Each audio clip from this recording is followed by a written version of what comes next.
Hello, everyone, and welcome to the Future Forward Sales Podcast. I'm your host, Lynn, and today I'm joined by our very special guest, Carrie Gallant. And we have a fabulous discussion in store for you. We are going to be talking about the minefield most ambitious women must navigate on their way to the top.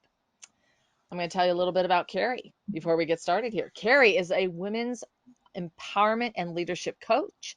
She is the co author of Conversation Secrets for Tomorrow's Leaders, 21 Obvious Secrets Leaders Do Not Use Enough. As a former lawyer and executive, Carrie truly understands the minefield many ambitious women navigate on their way to the top. She helps women business leaders to communicate and negotiate with confidence, earn their full worth, and influence change with impact. Carrie is the founder of the Gallant Leader Institute and Earn Your Worth Leaders Lab. She is an accredited negotiation consultant with ENS International and certified in conversational intelligence and authentic leadership for teams. Carrie's Art of Negotiation for Women model and training is featured in Tara Moore's acclaimed women's leadership program, Playing Big, W North's 360 Leadership Program, and the Women's Enterprise Center of British Columbia. Welcome, Carrie. Welcome to the show. Oh, well, thanks, Lynn. I'm so delighted to be here. Well, I'm thrilled to have you. And I want to say welcome to everyone who's joining us. And if you are joining us for that very first time, hey, take this moment right now and subscribe to Future Forward Sales wherever you get your podcasts. And if you love what we're doing and love the shows, please take another moment and give us a 5-star review. We would very much appreciate it. Okay, Carrie, so let's sort of dive in. I've given a lot of background about who you are and what you're doing. But give us some more information about where and how you got started and what you really do with your organization. Oh, well, thanks, Lynn. Wow, that's a big question how I got started. Well, as you mentioned, I am a lawyer. And when I started out as a lawyer, I actually was working for the Ontario Pay Equity Commission as a mediator. So when I went to law school, I thought I wanted to get into representing parties and going to court and being the gladiator. And when I discovered that when I got hired as a mediator, I discovered that I was actually helping parties to resolve these issues rather than fight them out. So coming together, how can you bring unions and employers and disgruntled employees together to solve a problem without having to go through any form of litigation. And I discovered, wow, I kind of like this, right? I like the more, I guess, as a prophylactic approach to conflict rather than duking it out. And along the way, I discovered, well, what I'm doing is I'm actually helping each of these parties to negotiate those outcomes that work for them. Now, fast forward a bunch of years, and I discovered that wow. Well, for many women, there's a gap. Well, I knew there was a pay gap because, hey, I was working at the Pay Equity Commission after all, right? But the funny story is actually in my negotiation there, I discovered a bunch of months later, about 18 months later, that I was being paid a lot less than the male that was hired at the same time as myself and three other women. We discovered that we were all paid a lot less. Now, I don't say this story, Lynn, to castigate the Pay Equity Commission, but only because if it can happen there, it can happen anywhere, right? Yeah. Because that's what people do. That's how the system, that's how organizations and HR departments in particular, because it was the HR person for our parent ministry that was actually negotiating with us. And it never occurred to any of us women, we unpacked it later, it never occurred to us to ask for more when we were told that's the best we can do. He, on the other hand, took an entirely different track. And many years later, I discovered, it wasn't just us. In fact, it's the pay equity gap that exists. There's multiple reasons for that. There's systemic, there's the reasons why we pay women differently. That continues to today, both here in Canada as well as in the US and internationally. So we do see the gap continuing. But one of those factors that I like to talk about the most is the factor that each of us individual, especially women, can do for ourselves. We don't have to wait for our organization to figure it out, to make collective changes to close that gap, or the governments to legislate. Because even though it's been legislated in Ontario for a number of years, there's still a pay equity gap because those other factors are so strong. Right. Right. And what I discovered in about 2008, through some research that another lawyer colleague, well, not really a colleague of mine, I'd like to call her a colleague, Linda Babcock, had discovered, was that women negotiate at a rate far less than men do, Yeah. especially in the academic world in which she was responsible for, you know, people who were coming in and becoming professors. And that led to, you know, now we have a decade and a half of research that continues to show that there is a different rate of negotiation. And by the way, in my work with women entrepreneurs and business owners, I also see the same thing happening. Certainly, there's a gap in terms of what women tend to get in terms of funding from various sources, as well as in the rates in which they're negotiating for their businesses for themselves. The fascinating part, Lynn, is that one of the research pieces that came out about 5 years ago shows that one of the differences, the key differences that I talk about a lot, is that men in their negotiation, whether they're negotiating for themselves or for others, they tend to be the same person. They tend to be the same negotiator. They tend to do the same things and get similar results. But for women, for many women, there's this disconnect. There's this massive disconnect between when we're negotiating on behalf of others or our organization Yeah. or someone else's business, and when we're negotiating on behalf of ourselves personally. Then there's a disconnect. And I reify this with my own experience talking with others anecdotally. When I first started talking about negotiation for women, women would say things like this. And Lynn, I cannot tell you how many times the exact words were coming out of these different women's mouths. Carrie, you know, I'm the top salesperson for my organization. I negotiate all day long on behalf of others, on behalf of my company. But I cannot, and here's the phrase, negotiate for myself out of a wet paper bag. Yeah. I don't know what the wet paper bag was about, Lynn, but those very words were often what was being said. And so this research actually reified what I was hearing anecdotally. And so when I started learning all this in terms of the research, I thought, wow, that's my story. And I have some expertise in negotiation now after being a mediator and becoming a negotiation consultant for organizations globally.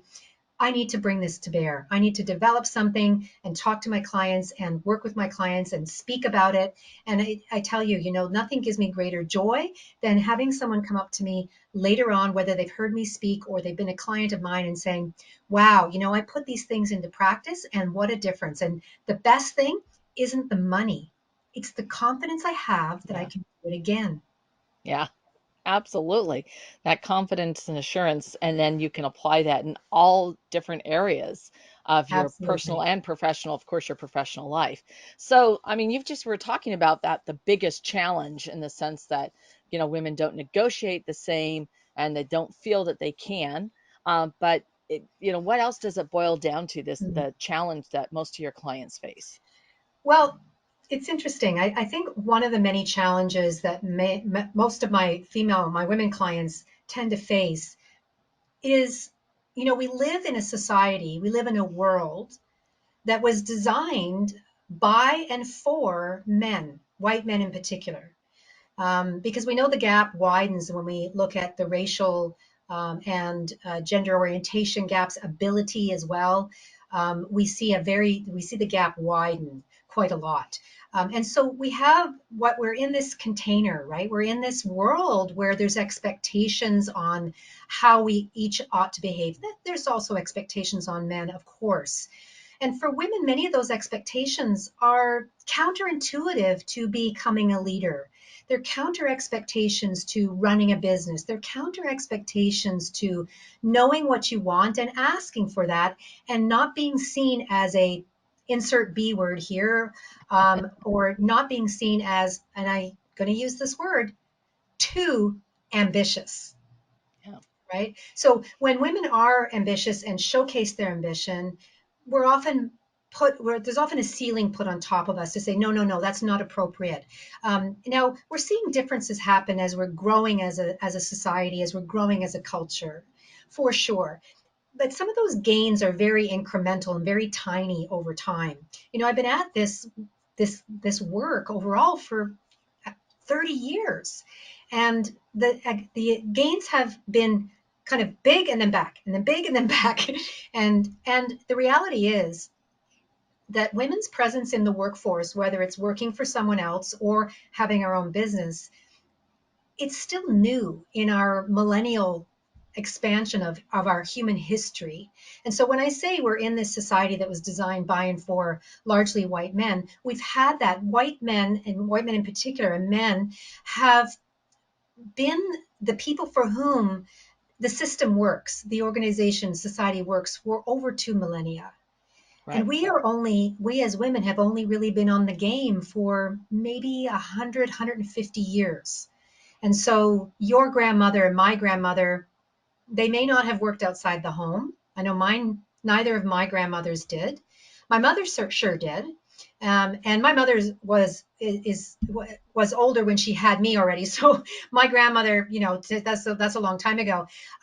So why I'm saying this is because I can even look into my own mother's history, and I'm sure many of your listeners can. When I was a child, when women in US and Canada were allowed to have their own credit, their own credit cards and loans without needing a male signatory. Yeah. That's 1976. It's Yeah. not that long ago. Yeah, I know it's scary.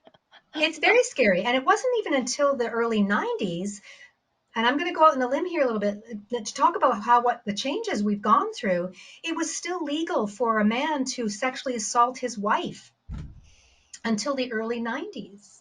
It wasn't illegal. Let me put it that way. It wasn't illegal. So we've gone through so many of these changes, but we're still very new. So all these expectations sort of are there that are kind of like, let's call them guardrails around how we ought to be. And so even today, younger women who didn't grow up under those particular situations, well, their mothers and their grandmothers did. So we are still feeling some of those implications Yeah. of being in a society that's grown from A to maybe B, but we've got a long way to go before we get to Z or Z. If that represents the place where we're going to achieve true equality, and not just for women, women of color, women of different orientations, and men and women together, right? We want to, ideally, I think we want to get to that place. It's a long way away. Yeah, yeah, absolutely. And so when we are talking about the challenges that most women face when they're, in this situation where they're working to negotiate and they are ambitious and they want to achieve great things in their career, um, why, I mean, and we're discussing it, this seems like it's more urgent than ever, Mhm. for women Mhm. to be able to empower, assert themselves, Yes. take up that mantle of responsibility to move the move us further down the alphabet. Yes, that's right. And I would say it's as urgent, if not more urgent now, because we're going through such rapid change. Let's face it, we've always been going through change.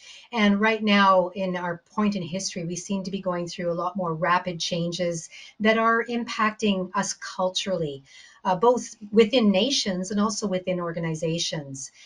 So the change is something and the change that's being required of us to make is really the change that many women's leadership can really help to affect.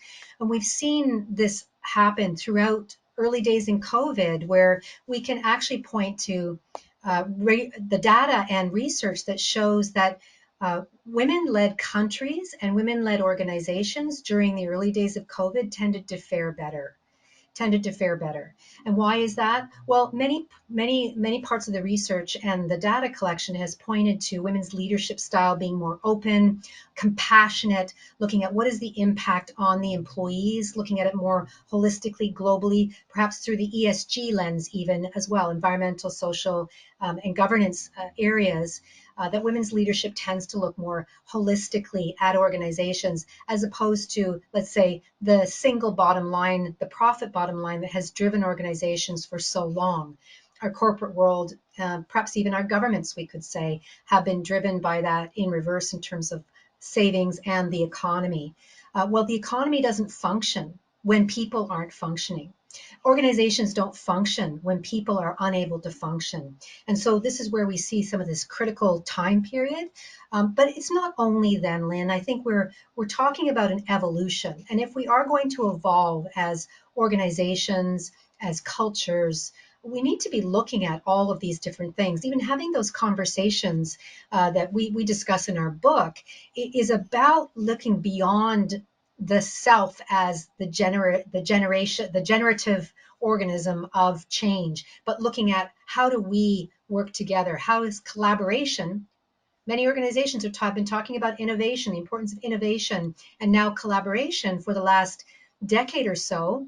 Well, here's the funny thing about getting to innovation and collaboration is we can't get there when we don't have connection between employees and the leadership. We can't get to innovation when employees don't feel safe to share their great ideas. We Yeah. lose out on the brilliance that is right there in front of us if we don't have the ability to bring that forth. So, as I say, women's leadership and ability to be in that arena is critical. And women's ability to get into that arena is part of this minefield that we're talking about, to be able to get women through that minefield up until the senior leadership and the C-suites in organizations and in governments, is being able to help them make that transition. Yeah. No, I absolutely see that as well because there's a couple other facts that are out there that, women-led organizations are actually more profitable because they do take a different view of the organization. And when you embrace, the culture and the people within the organization, they feel more engaged. They're therefore more productive. Hmm. And also embracing the diversity of thought. Organizations that that that thrive on that in that type of environment, that they actually thrive financially because then different viewpoints, different angles, different perspectives can come up and be recognized and valued and considered, and that really creates a stronger, potentially product or service as a Absolutely. result. And when you're looking at this as an individual, as a woman, and this challenge, and I also from my corporate career days, I know exactly this fine line Mhm. that women have to walk, to enter positions of leadership and then climb that corporate ladder in that sense. But even within a business environment, a small business, also working in that arena as well. So when I'm thinking about this and what women have to face, what does these challenges, and especially this challenge of not being able to negotiate effectively, how does this impact Mhm. their ability to reach their ultimate goal? Well, it's almost like a vicious cycle that we want to make a virtuous cycle. And when so not we can simplify it fairly easy that when we don't negotiate when we're hired for a job, then we start out with a lower salary. When we Yeah, start out with a lower salary, it has twofold, well, more than twofold, but let's take twofold implications. The first implication immediately is that you might be making less than someone else who's doing very much the same or very similar work as you are. The second, okay, let's take three. I'm gonna add a third one there, Lynn. yeah, The yeah, second implication is when it comes time for looking around for who we want to promote to the next level, who are you going to look at? If you've got two employees who are doing the same work and one is already being paid more than the other, psychologically, what's going to yeah, happen? yeah. The money equals worth, right? Yeah, Right.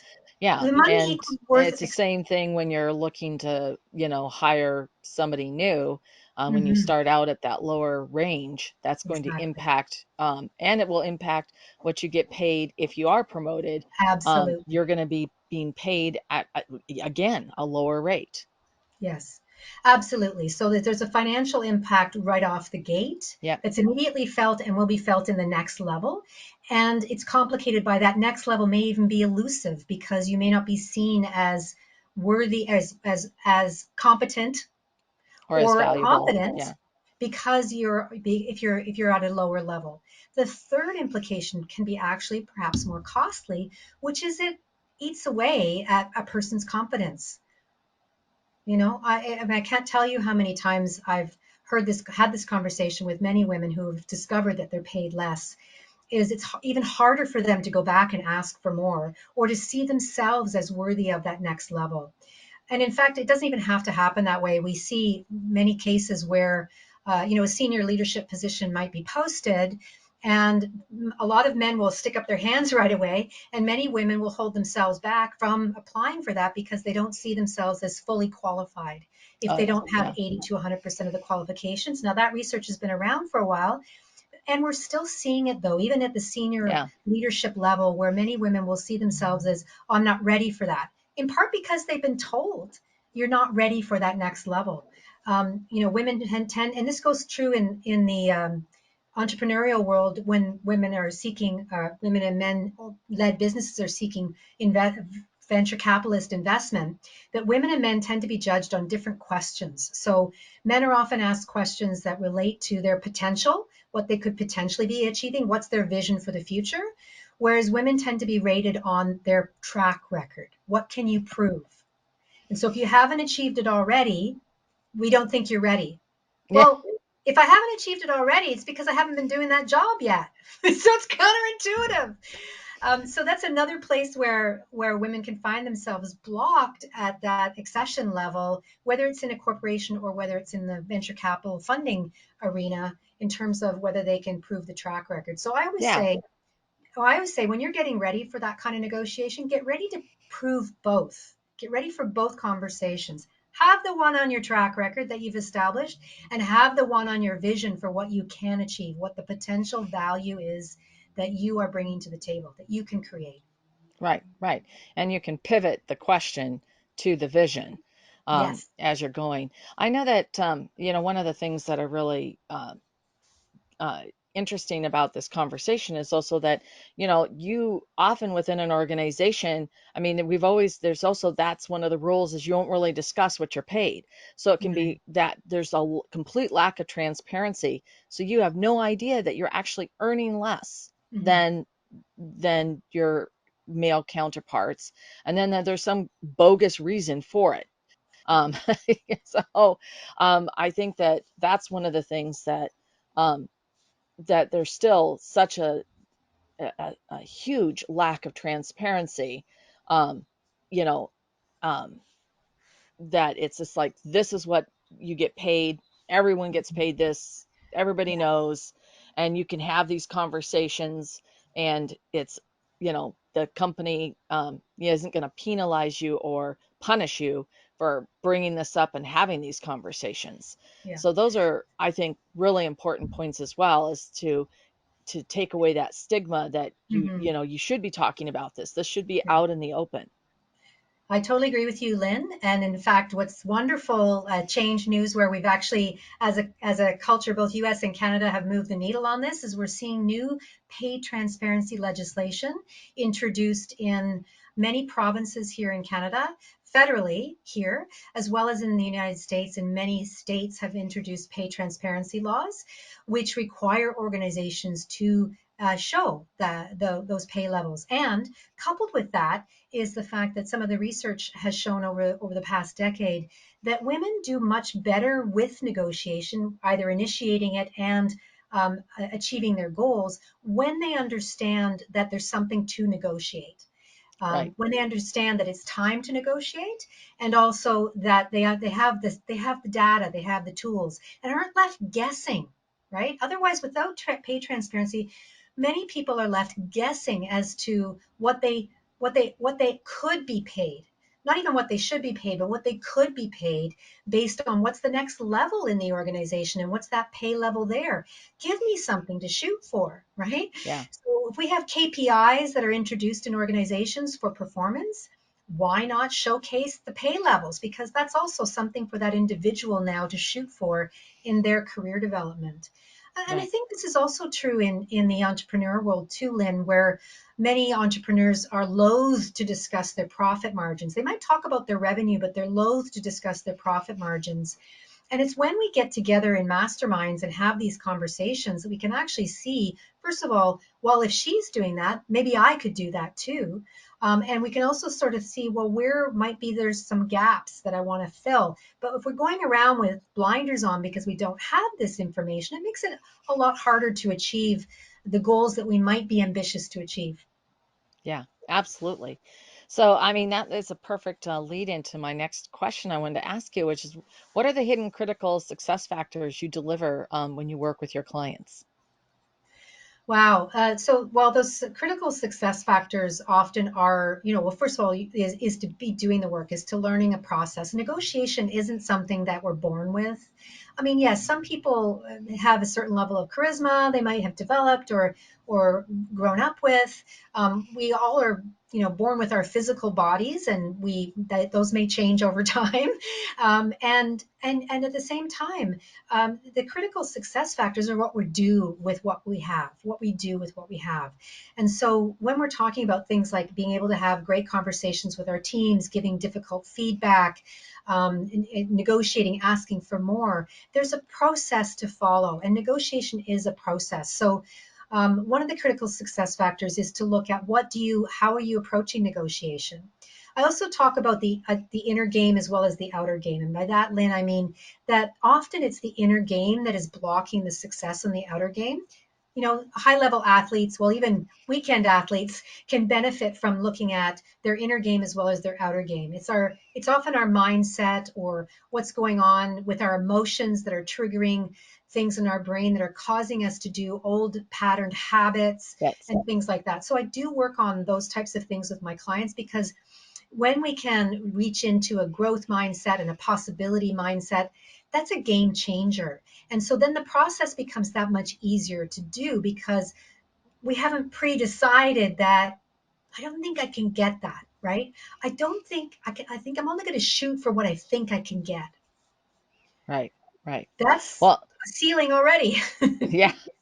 No, I see that. I think that would be a very typical blind spot. The some of the self-sabotaging things that you could do that are unconscious and self-limiting beliefs. I mean, would am I hitting the hitting the nail on the head, as they say? That these are typically blind spots. Yes, yes, often, often. So when we don't, it's like if you want to hit the nail on the head, you have to know where the nail is Yeah, and have a tool. Maybe you could try it with your hand, but I think that might hurt a little bit. And so you find out what's the right tool, what's the best tool for hitting that nail on the head. And maybe you have to learn a little bit more about the swing. Like I watch home renovation shows, and it's always makes me laugh when I see the homeowner, the person who's doing the renovations gets the homeowner involved to do some of the work, and the homeowner goes to hit the nail and completely misses and go over and over. It's not a simple thing, right? We think the aphorism that we use is so time worn that we've forgotten that it actually takes some skill. It actually takes right, some practice to hit the nail on the head exactly where you need to do that. And so, right. this is what we're talking about here too is, what am I missing? The blind spots that are behind where I can't see from my hands. And what are the tools and resources that I need in order to bring that forward and to go forward with that into the direction I want to go? Yeah, absolutely. Well, that I really like that. I find it so funny when we're talking about hitting the nail on the head, and I just start visualizing all the different things that can go wrong. But it's a perfect metaphor for the discussion today. So, for everyone who's tuned in and who's listening, what's one essential action that they can take right now today Mhm. for the women who are listening to negotiate better or to navigate the uncharted waters that they need Mhm. to step into their ambition, what would you suggest that they take action on? Well, I'm going to go to a fundamental, Lynn. It's not necessarily, it's not a snap thing. It's actually getting super clear on what it is you're wanting to achieve and why that matters to you. Because those two things together are like jet fuel. They're like jet fuel. Yeah. Without them, we're rudderless, and it's like trying to hit the nail on the head, but you don't know where the nail is. Yeah. It's, oh, I want to hit that nail on the head, but you have no idea where the nail is or what wall it's in or anything like that. And so we want to get that level of clarity and as clear as you can. It's not perfect, right? There's no right answer. It's the right one for you. And that might actually, you might actually go, oh, well, you know what? Now that I do that exercise or think it through, I actually don't want that. I want to go here instead. Well, that's an important thing to come to. You know, if I'm want to put my hat in the ring for this particular contract or this particular job, have you done the exercise to know whether that's even aligned with what's important to you? Right. So I'm going to leave that one there. It's not necessarily, it can be a small thing because in a moment you can look at it and go, is that really what I want? What is it that I really want? And Yeah. Lynn, I want to say just a follow up on that is if this question alone is really hard for you to answer, then we've got some work to do to unpack your sense of self worth, that you are worth everything. You are worth having your own set of wants. It's worth having your personal desires. It doesn't have to be always about other people. And I know for many women, we can get caught up in that. Oh, but I'm a people pleaser, or I just want to help others. You know, the oxygen mask on the plane is always a good analogy, is you've got to be able to figure that out for yourself in order to help other people. Because if your needs aren't being met, you're going to feel overwhelmed, overworked, burnt out, and then you're not good for anyone. So this is a key foundational fundamental question. Yeah, it is. And it is an ideal way to close that. You got to help yourself first, and you've got to have that direction so that you can then help and serve others and create more impact in their businesses and in their careers, in their lives. So, and in the community. So, Carrie, thank you so much for sharing how to navigate the minefield, manfield. Maybe that's a Freudian slip there, Yeah, Lynn. yeah, that was the minefield most ambitious women face on their way to the top. I know that our listeners are going to want to know more about where and how they can find you and connect with you. Well, thank you, Lynn. It's been a delight and fun to have this conversation with you. And your listeners can always find me through my website, which is gallantleader.com, or you can try the gallantleaderinstitute.com, where I have some of my courses and summit recordings as well. And so that's where you can find me, and on All right. LinkedIn as well. Yeah, absolutely. And we're going to provide all those links down below, along with the link for you to be able to book a chat with Carrie. So we'll make sure that those are all one click away. And I want to say again, thank you, Carrie. This has been such an informative discussion. Thank you for everyone who tuned in. And if you have ideas or comments, please, you can leave them down below. We love hearing your thoughts. Or if you have a topic or a question, you can email us at what is our email? It's at join the conversation at petite2queen.com. And to stay current on all of our insightful advice, our breakthrough advantages, incredible episodes like the one we have just done today with Carrie, you can sign up for our weekly wisdoms newsletter at petite2queen.com. And again, I want to thank everyone who tuned in. And Carrie, thank you so much. This has been such an incredibly inspiring episode. Mm. Well, thank you, Lynn, and thank you for all the great work that you do as well.